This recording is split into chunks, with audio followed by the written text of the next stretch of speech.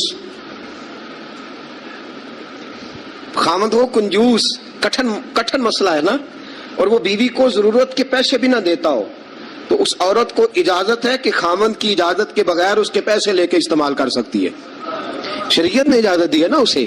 نہیں مجھے سویرے ایک صاحب کہنے لگے اتنے حق نہ بیان کر دینا، بیویاں پہلے ہی بہت زیادہ اصرار کرنے والی ہوں، اتنے نہ حق بیان کر دینا۔ میں نے کہا حقوق میں نے مقرر کیے ہیں کہ اللہ رسول نے مقرر فرمائے؟ اگر اللہ رسول نے مقرر فرمایا تو میں تو راوی ہوں نا، میں تو ایک راوی، ایک درمیان میں صرف واسطہ ہوں کہ میں نے کہیں سے پڑھا اور آپ تک پہنچا دیا۔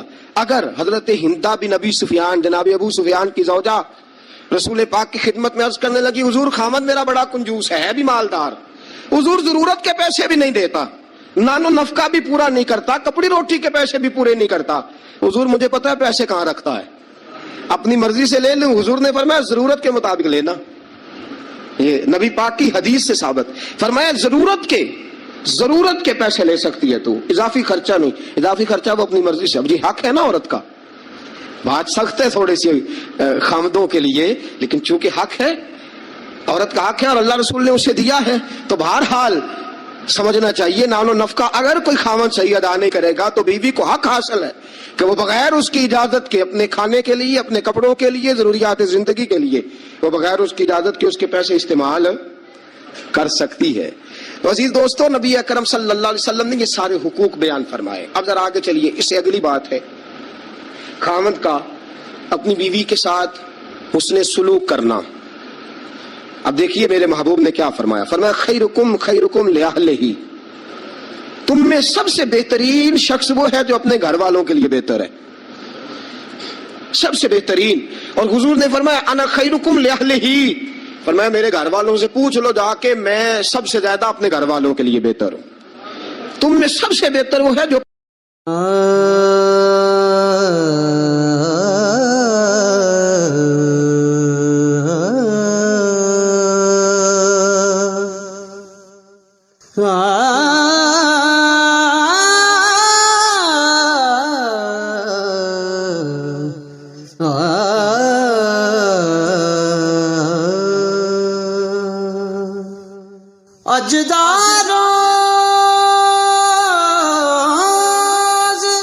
اپنی بیوی بچوں کے لیے بہتر ہے، گھر والوں کے لیے، اس کا سلوک اپنی بیوی بچوں کے لیے اچھا ہے۔ میں نے وہ ساری باتیں شروع میں عرض کر دی، تادیباً عورت کو ہلکی پھلکی سزا دینے کی اجازت دی، لیکن ساتھ ساتھ جو حقوق متعین فرمائے، حسن اخلاق کا جو مظاہرہ فرمایا، میٹھی بات کرنے کا حکم دیا، عورت کے ساتھ نرم لب و لہجہ اختیار کرنے کا حکم ارشاد فرمایا وہ سارا کچھ چھوڑ چھاڑ کے آئی۔ اور پھر دوسرا نقص یہ ہے، اس کی ایک فطری کمزوری ہے کہ وہ ناقص العقل ہے، وہ ٹیڑھا پن رکھتی ہے، اس کی طبیعت میں شامل ہے۔ تو اعلیٰ ظرف ہے، تو مرد ہے، اللہ نے تجھے افسر بنایا، تیرا کام ہے کہ اس کے ساتھ حسن سلوک کرے۔ نبی اکرم صلی اللہ تعالی علیہ وسلم کی پیاری زوجہ سیدہ طیبہ طاہرہ حضرت عائشہ صدیقہ رضی اللہ تعالی عنہ فرماتی ہیں، میں حضور گھر میں ہوتے تھے تو بے تکلف گفتگو کر لیتی تھی، بے تکلف، جو مجھے کہنا ہوتا تھا میں بغیر جھجک کے نبی کریم علیہ السلام کی خدمت بابرکت میں بات عرض کر دیتی تھی۔ فرماتے ایک موقع ایسا آیا کہ حضرت صفیہ رسول پاک کی زوجہ فرماتی ہیں کہ اونٹ میرا گم ہو گیا، میں رونے لگ گئی، اونٹ گم ہوا اور میں رونے لگ گئی۔ صفیہ فرماتی ہیں رسول پاک صلی اللہ علیہ وسلم تشریف لائے اور نبی پاک علیہ الصلوۃ والسلام نے پہلے اپنی مقدس چادر مدثر والی اور مزمل والی کملی